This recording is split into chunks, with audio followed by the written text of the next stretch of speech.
दोस्तों, श्रीलंका के खिलाफ ना ही टी20 और ना ही वनडे में मिला संजू सैमसन से लेकर अभिषेक शर्मा को मौका, तो गुस्से से आग बबूला हो गए ये खिलाड़ी।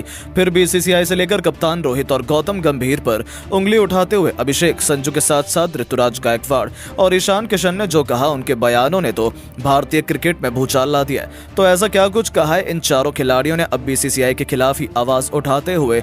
इन सबके बयान तो हम आपको दिखाएंगे ही, लेकिन उससे पहले आपको क्या लगता है कि संजू और अभिषेक को श्रीलंका के खिलाफ टी20 और वनडे सीरीज में चुना जाना चाहिए था या नहीं? अपनी कीमती राय नीचे कमेंट बॉक्स में जरूर बताइएगा।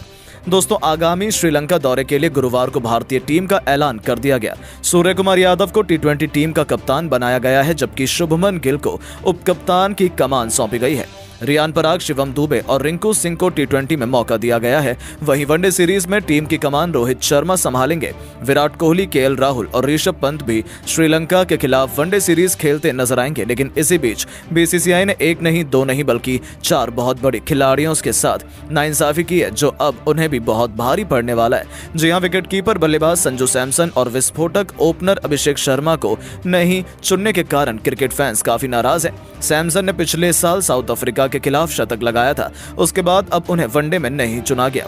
दूसरी ओर जिम्बाब्वे दौरे पर शानदार शतकीय पारी खेलकर अपनी धमाकेदार बल्लेबाजी की झलक दिखाने वाले अभिषेक शर्मा को श्रीलंका दौरे पर किसी भी टीम में जगह नहीं दी गई है। माना जा रहा था कि ओपनिंग की जिम्मेदारी अब यशस्वी जायसवाल और अभिषेक शर्मा के पास रहेगी, क्योंकि रोहित शर्मा के संन्यास की वजह से टी20 टीम में ओपनर की जगह खाली थी। हालांकि ऐसा हुआ नहीं।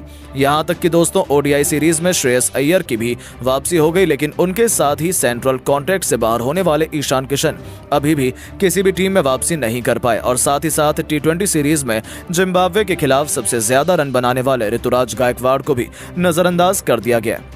और ऐसे खिलाड़ियों को स्क्वाड में मौका मिला है जो शायद यहां जगह पाने के हकदार ही नहीं है। इसके बाद सही फैंस गंभीर और सिलेक्टर्स से नाराज हैं, बड़े बड़े दिग्गज भी उंगली उठा रहे हैं। तो वहीं इसी बीच अब इन चारों खिलाड़ियों ने भी बीसीसीआई के खिलाफ मोर्चा खोल दिया है। जी हां दोस्तों, सबसे पहले तो ईशान किशन गुस्से से बेहद आग बबूला नजर आए। उन्होंने कहा कि मैंने उस समय आराम लिया था क्योंकि मुझे उसकी जरूरत थी। मैंने कोई भी बहाना नहीं बनाया है। इसके लिए मैं कई बार एक्सप्लेनेशन दे चुका हूं। मैंने कोई भी गलती नहीं की, फिर भी जबरदस्ती मेरे खिलाफ यह साजिश रची जा रही है। अभी भी मैं टीम में मौजूद कई खिलाड़ियों से कई गुना बेहतर हूं। मैं इस टीम में जगह डिजर्व करता था, लेकिन फिर भी बीसीसीआई ने मुझे मौका नहीं दिया। मुझे लग रहा था रोहित भाई मुझे जरूर सुनेंगे, लेकिन ऐसा नहीं हुआ। यह मेरे लिए एक बड़ा झटका है। मैंने कभी नहीं सोचा था ऐसा हो जाएगा।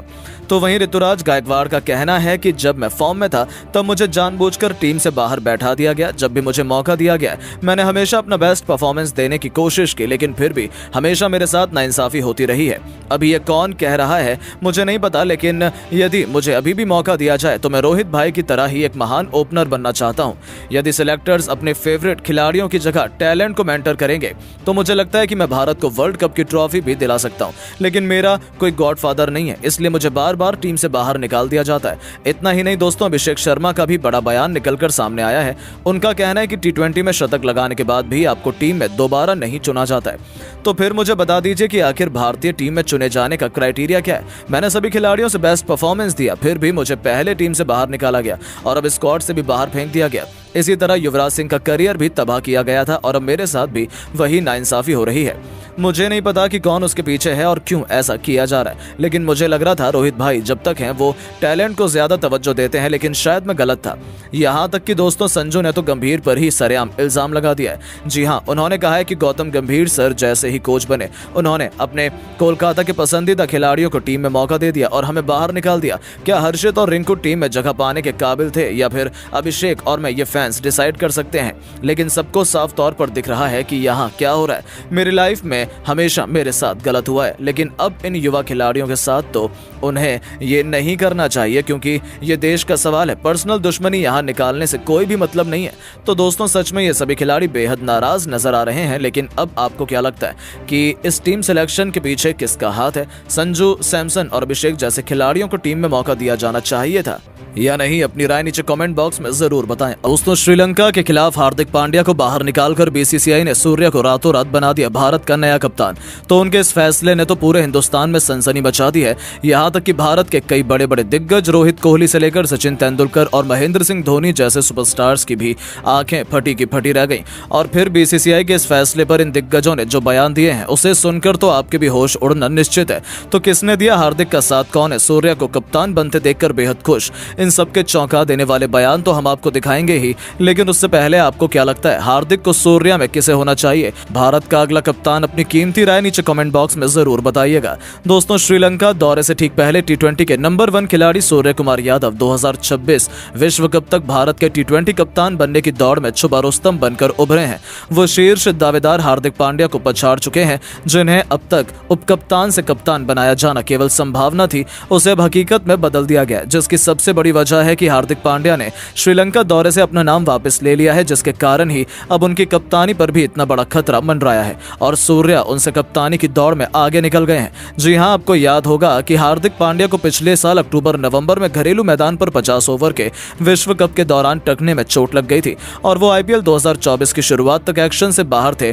आईपीएल 2024 में मुंबई की कप्तानी मिलने के साथ ही वो मैदान पर लौटे, लेकिन भारत के लिए सिर्फ टी20 फॉर्मेट तक ही सीमित रह गए।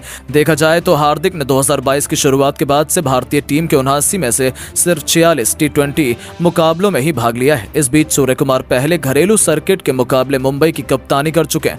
अभी हाल ही में उन्होंने पिछले नवंबर में वनडे वर्ल्ड कप के ठीक बाद घरेलू टी20 सीरीज में भारत को ऑस्ट्रेलिया पर 4-1 से जीत दिलाई, जिसके बाद अब कप्तानी में दक्षिण अफ्रीका दौरे पर सीरीज 1-1 से बराबरी करवाई, जिसके कारण ही अब सूर्या को इतनी बड़ी जिम्मेदारी मिलने जा रही है। आपकी जानकारी के लिए बता दें, 27 जुलाई से शुरू हो रहा भारत का श्रीलंका दौरा नए हेड कोच गौतम गंभीर की पहली अग्नि परीक्षा होगी। राहुल द्रविड़ की जगह लेने वाले गंभीर अगले टी20 वर्ल्ड कप के लिए टीम तैयार करना चाहते हैं, जिसकी भारत 2026 में सह मेजबानी करने वाला है। सूर्य कुमार यादव कप्तानी के लिए गौतम गंभीर और चयन समिति के अध्यक्ष अजीत अगरकर की पहली पसंद है।